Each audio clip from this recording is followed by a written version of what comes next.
nhớ rồi này vô ทำไมอะเมื่อวานเขาถามแล้วไง có bộ báo ta tả xì no miêu tu mong của chuột của này ta rồi naอยู่อุลิจานะเรียกมาเข้าใจก็หูลอยๆก็อยู่อุลิจาตัวเหล่าเนาะทำไมเรียกเขามาทำอะไรเขาล่ะเราจนตัวน้องมอนเดาไหลไม่รู้ก็แล้วแต่ให้ฝ่ายความมั่นคงเขาพิจารณาดู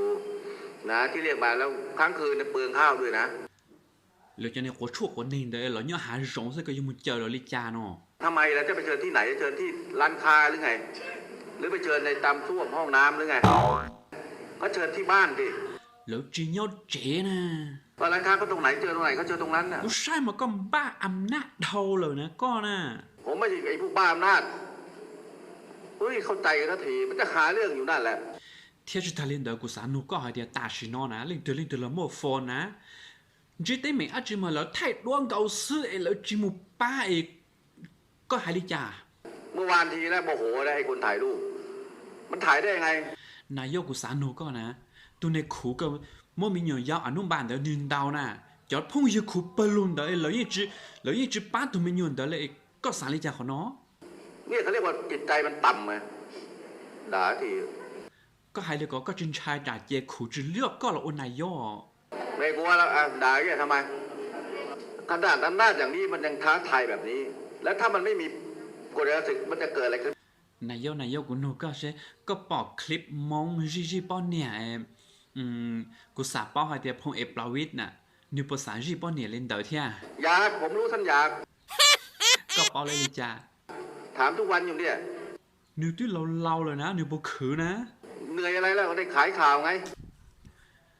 นิวมั่วพงเอปลาวิทอีเล่งสุดหล่อมั่วเล่งตือเที่ยไปเรียกมาอีกคุณพี่ชัยอีกคนนึงจิตาเล่นเดานะกูถอนนูก็ให้เดียยศสมัยนอนน่ะสมัยนอนจะจีเน่งเดี๋ยวนะนิวมูกดชั่วกดเน่งนิวมงวูเลยยาเลยมูกดเกมเลยยาเลยเอ็นจินดอนนิตัวป้อนเนี่ยปืนนะนิตัวป้อนเนี่ยนะเอ็นตัวป้อนเนี่ยมดเต็มเมนตัวป้อนเนี่ยเขียเลยนะก็อยู่ไฮลิจ่าเขาเนาะผู้นี้คือต้องมาชี้แจงผมว่าแล้วทำไมไม่ทำตอนเป็นอยู่ทำไมไม่ทำก็สาให้เตียอ้อนเนี่ยจี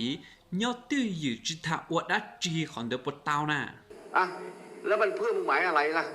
มันสร้างสรรค์ประโยชน์อะไรไหมเธอตอบฉันมากูจิเป้าอ้าวจะไม่รู้โถกูจักอันนูก็ดัวช่อตัวชั่วออกตัวร่อออกก็จะเราแทนตัวชั่วดูหน่ะนึกกี่ชาเลยยอติก็บ่ยอก็รู้อยู่จะมาถามส่งเดชอยู่นั่นแหละช่วงนอกโควิดนะทอผ่อนผันกับเพ่ยีบดเตานะผ่อนผันไม่ตลอดแล้วไม่ต้องมาตอบไม่ต้องมาถามแบบนี้ตัวชั่วนอนมานื้ออ่อนแล้วนื้อจุ่มรอนะเอ้าทำไมอ่อนมาก็บอกโอ้ยไม่ได้เรื่องพอเข้มขึ้นก็โมโหเอาแต่มันจะให้เป็นยังไงวะยอลินเดอร์จิกเกอร์จอมูลิโนเลยเหรอเป็นไปตามสถานการณ์นั่นแหละผมว่าอย่างเงี้ยก็เรนด้าเหรอเรนเศร้าเหรอเรนพูน่ะไม่ถืออ่ะเธอถือว่าไงล่ะเธอสรุปมาดิก็ฉันได้ตกนั่นโลลี่ไม่กลัวละรำคาญให้จินช่วยเรื่องเที่ย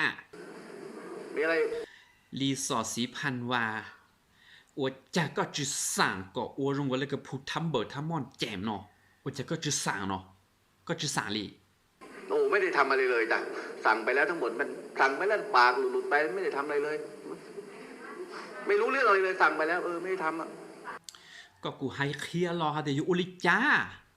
ถามไม่แบบเดี๋ยวคณะเนี่ยไปเดินตรวจเดี๋ยวความชอบไปไล่ดูที่กุมารอยู่ไหนเล่งเดียวดูสั่งหรือผู้ทำเบอร์ห้ามอนแจมเนาะก็สั่งไปที่ผมสั่งนี่คือนโยบายไงแล้วไอ้บ้า有你覺得錯人個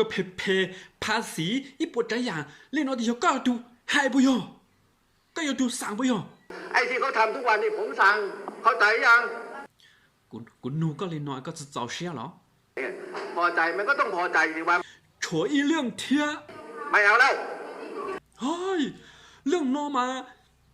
เรื่องมีแล้วล่อแทบปอตื่นได้ด่าซะนะไม่สนใจก็จะสนใจนะแต่เจียเรียนมา我走了，我个走了。